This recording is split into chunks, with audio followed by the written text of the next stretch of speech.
Hi friends, कैसे हैं आप लोग। उम्मीद करते अच्छे होंगे। स्वागत है आपके अपने यूट्यूब चैनल रोहित क्लासेस में। मैंने पिछले क्लास में क्लास 10th के लेसन 6 के दो प्रमेय 1-2 यानी थेल्स प्रमेय और थेल्स प्रमेय का विलोम सिद्ध किया था और उस पर एक उदाहरण भी बनाए थे। आज हम उससे आगे बढ़ेंगे और देखेंगे प्रमेय 3। ठीक है। आप लोग अपने कॉपी और पेन को साथ में लेकर बैठे ताकि मेरे साथ आप लोग भी प्रमेय 3 को अपने नोटबुक पे यानी कॉपी पे क्या करें, नोट कर लें और थोड़ा समझने का कोशिश करें कि प्रमेय 3 आखिर है क्या। उसके बाद हम कुछ क्वेश्चन को भी देखेंगे जो प्रमेय 1 से संबंधित है कि वो परीक्षा में किस तरह से प्रमेय 1 से संबंधित सवाल को करता है, पूछता है। आइए बढ़ते हैं हम आगे। तो चलिए, ये रहा हमारा प्रमेय 3। प्रमेय 3 क्या है?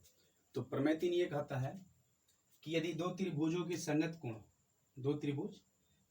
कोण बराबर हो तो उनकी संगत भुजा समानुपाती होती हैं, इसलिए ये त्रिभुज क्या होते हैं, समरूप होते हैं, यानी देखने में समान आकृति के लगते हैं। ठीक है। तो चलिए हल करते हैं इसको, प्रमेय 3 को लिखते हैं। हल में पहला नंबर फर्स्ट स्टेप विशेष प्रतिज्ञा।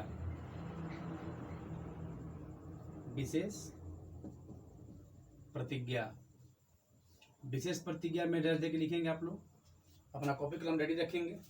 मान लिया दो त्रिभुज ABC तथा DEF हैं। मान लिया कि दो त्रिभुज ABC तथा DEF है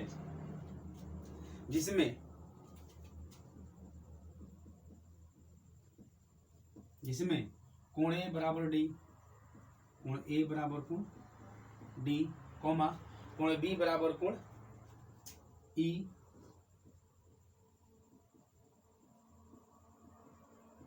और कोण C बराबर कोण F।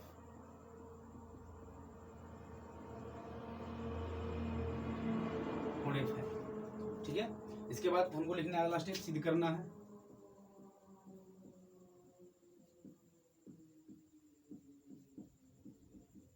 ठीक है। और वो ये दिमाग में रखेंगे कि जो विशेष प्रतिज्ञा हम लिखते हैं, विशेष प्रतिज्ञा में वही चीज हम लिखते हैं जो हमको फिगर में मतलब कि क्वेश्चन में मेंशन होता है, जो दिया होता है।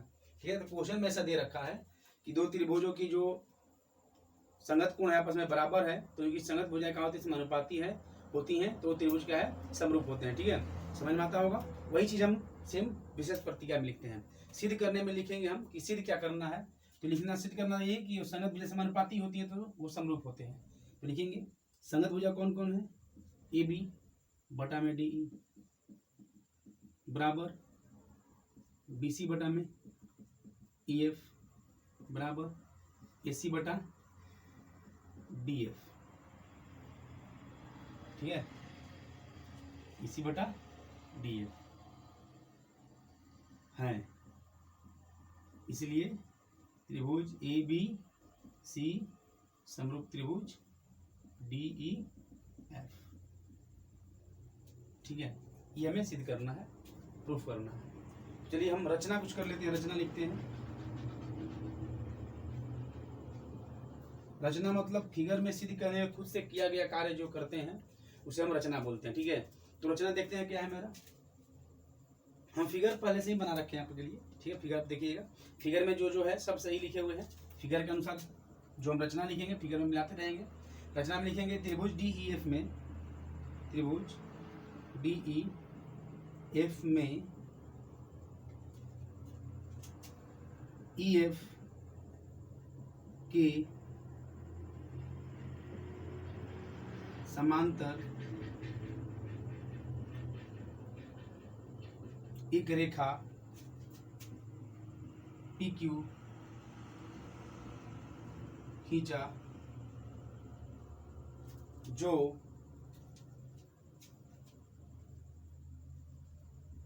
AB बराबर DP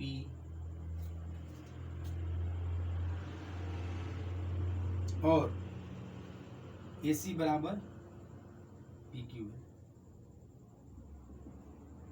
यानी हम रचना में क्या किए कि जो त्रिभुज DEF है इसमें EF के समांतर एक PQ रेखा खींचे, ठीक है, जो क्या है हमारा AP, ऐसा PQ ली है रेखा जो कि AB और PQ के बराबर है, और इसी जो है DQ की, यानी DP और ये PQ DQ के बराबर है। कौन?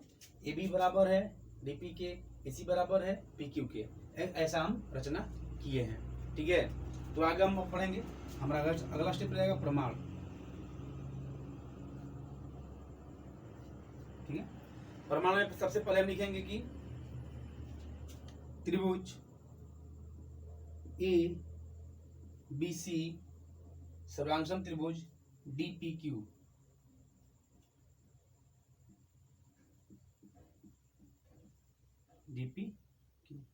हम ऐसा क्यों लिखे? क्योंकि संगत कोण इसके क्या थे?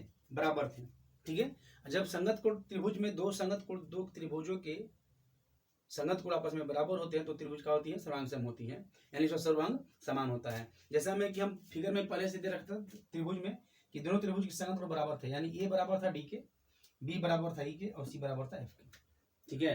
अब हम क्या किए हैं कि रचना जब किए, इसके जस्ट समांतर रेखा खींचे हैं, और ये रेखा खींचने के बाद क्या हुआ कि A बराबर D तो पहले से दिया हुआ था, मेंशन था क्वेश्चन में मेरा, हमको ये प्रूव करना है।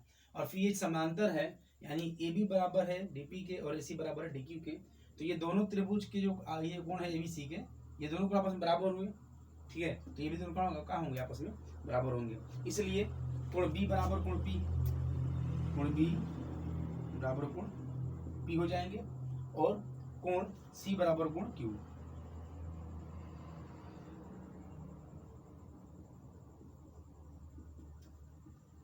कोण Q लिख देंगे। परंतु नीचे दिखाई दे रहा है नीचे, परंतु कोण B बराबर कोण E पहले से था,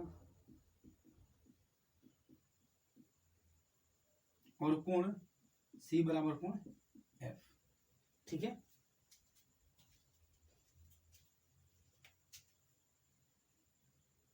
चलिए इतना आप नोट कर लीजिए, फिर हम इसको इरेज करते हैं, फिर आगे बढ़ाते हैं, ठीक है। तो जल्दी नोट करें।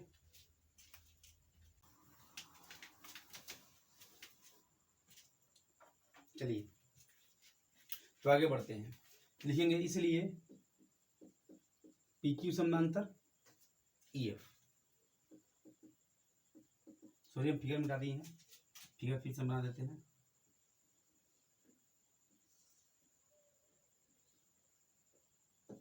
A B C D E F P Q, ठीक है। PQ समांतर EF हो गया, ठीक है। क्यों हुआ EF? क्योंकि हम लोग जानते हैं जब संगत वजह समानुपाती हो जाती हैं तो त्रिभुज कहाँ जाते हैं? वो सर्वांगसम हो जाते हैं, ठीक है। फिर आगे हम देखते हैं इसमें समांतर जब तब लिख सकते हैं का ये दोनों भुजा समांतर होगी, ठीक है। अब हम यहाँ पे लिखेंगे AB, इसलिए ठीक है DP बटा P लिखेंगे। समांतर जब दिखा दिए हम PQ समांतर EF, तो प्रमेय 1 से हमें मिलता है जब भुजाएं समानुपाती हो समांतर होती हैं तो संगत भुजा समानुपाती है, तो लिखेंगे यहाँ पे DP बटा में PE बराबर DQ बटा में QF, ऐसा हम लिखेंगे, ठीक है। DP बटा में DE बराबर DQ बटा में DF। बड़ा वाला भुजा लेते हैं, यहाँ पे D लिख देते हैं, यहाँ पे DF लिख देंगे, ठीक है। क्योंकि हमको इससे बड़े वाले भुजा से समानुपाती करनी है, हम ऐसा लिख सकते हैं, हम बनाए थे प्रमेय 1 में ही कि हमें या तो ये और ये साथ में लेना है, फिर या छोटा वाला तो फिर बड़ा वाला, तो एक छोटा वाला है एक बड़ा वाला है, फिर उधर भी छोटा वाला बड़ा वाला, तो हम इसको बदल के क्या लिख सकते हैं, या AB बटा में DE बराबर DQ जो है AC के बराबर है, AC बटा में DF। देखिए इससे क्या होगा कि हम ऊपर में लिख चुके थे कि ये जो भुजा है इसके बराबर है और ये जो भुजा है इसके बराबर है रचना करने से। ठीक है, इसके जब लिखे रचना से दोनों बराबर है तो हम रचना से ये प्राप्त हुआ जब ये दोनों भुजा समानांतर हो गई कि dp बटा में pe और dq बटा में qf हो सकता है। ठीक है, तो हम यहाँ पे लिखिए, इसलिए हम उस तरह भी लिख सकते हैं कि dp बटा में de और dq बटा में df। ठीक है, ठीक उसी प्रकार हम लिख लिए वो प्रमेय 1 से, थेल्स प्रमेय से। फिर हम जानते हैं कि dp बराबर, ये dp जो था ab के बराबर था तो ab लिख सकते हैं। ठीक है, बटा में छोड़ दिए उस तरह de। फिर जो ये dq है इधर वाला, ये ac के बराबर था रचना से, तो ac लिख दिए। तो ab बटा में de और ac बटा में df, यानी संगत भुजा क्या होगी, समानुपाती होगी। तो जब संगत भुजा समानुपाती होती हैं तो हम क्या लिख सकते हैं कि इसी प्रकार AB बटा में DE बराबर BC बटा में EF। ठीक है, AB बटा में DE, यानी AB जो है ये DE के जब समानुपाती है तो BC बटा में हमारा EF भी हो जाएगा। ठीक है, इसलिए AB बटा में DE बराबर BC बटा EF बराबर AC बटा में DF। तो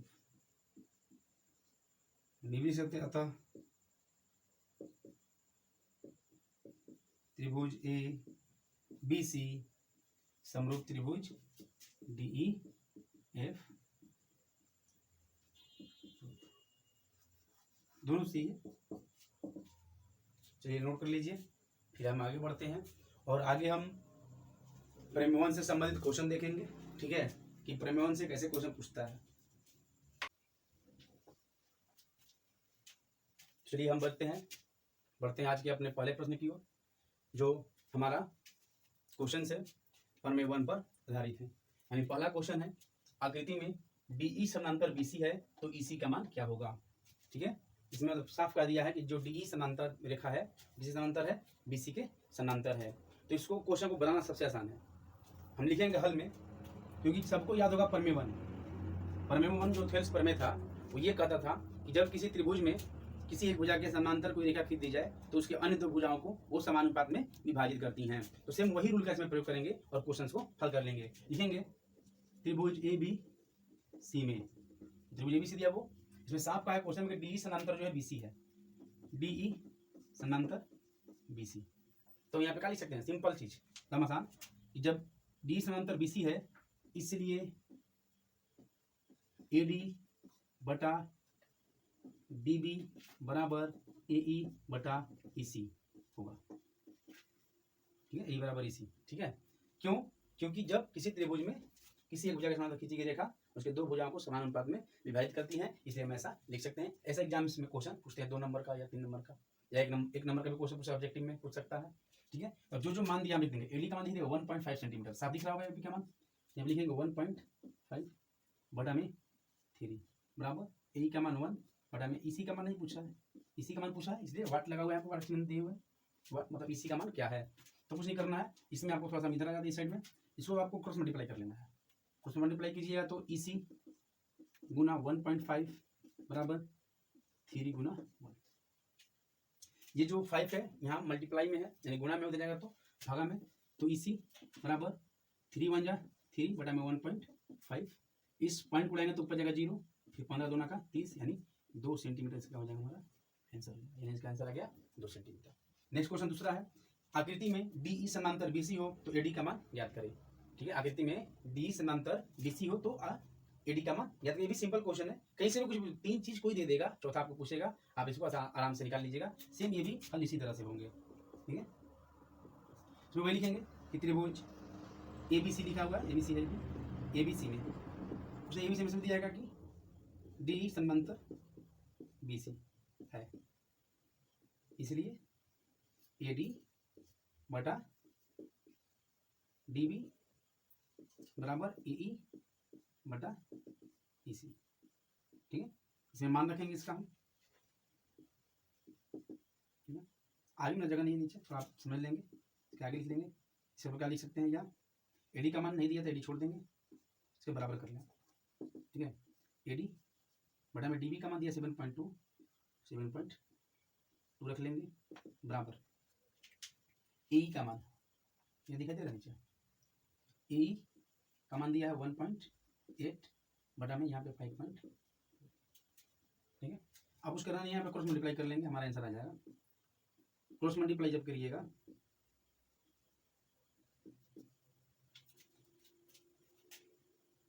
तो हम यहाँ पे कर लेते हैं, स्पेस की जरूरत है, तो यहाँ पे ऊपर आ जाएंगे. फिर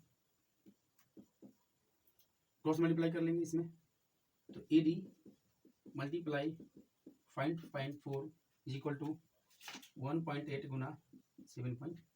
क्रॉस मल्टीप्लाई गुना हो गया.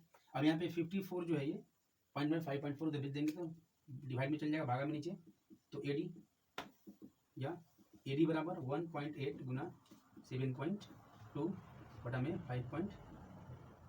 तो ये कट जाएगा, पॉइंट से पॉइंट खत्म, 38 चौन निकट जाएगा, 3 से घटा देंगे, 3 दूना का 6 पॉइंट 3 चौके 12 यानी 2.4 सेंटीमीटर का हो जाएगा इसका, यानी इसका आंसर निकल गया 2.4 सेंटीमीटर हमारा एडी का आंसर हो जाएगा.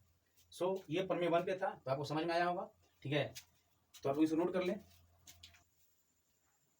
तो चलिए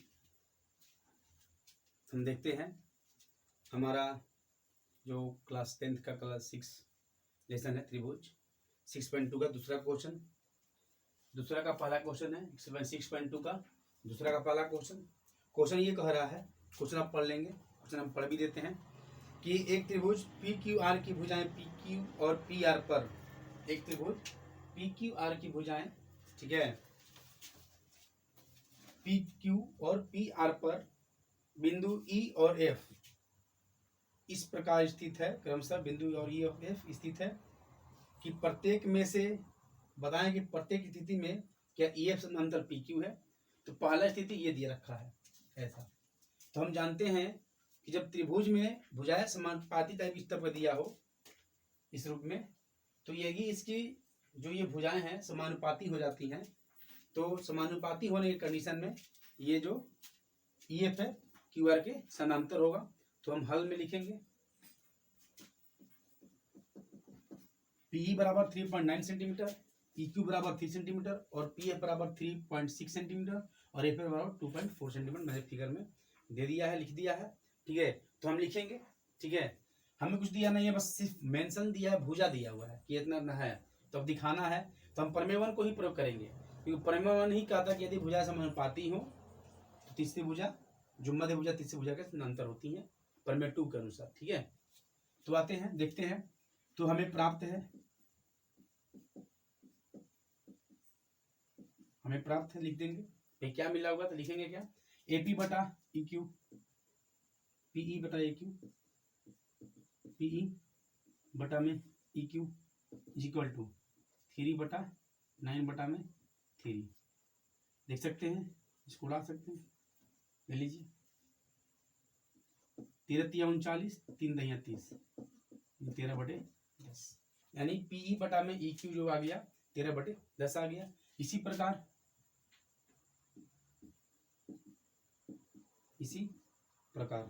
ठीक है, इसी प्रकार पी एफ बटा में एफ आर बराबर 3.6 बटा में 2.4 पॉइंट्स पर बना देंगे. ठीक है, बढ़ती 36 12 गुना के 24 3/2.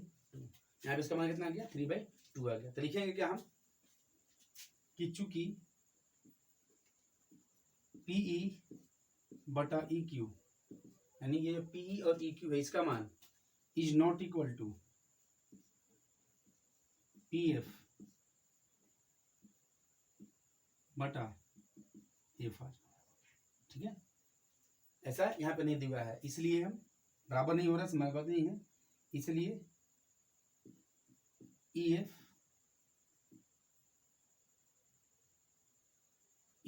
एफ समानांतर क्यू आर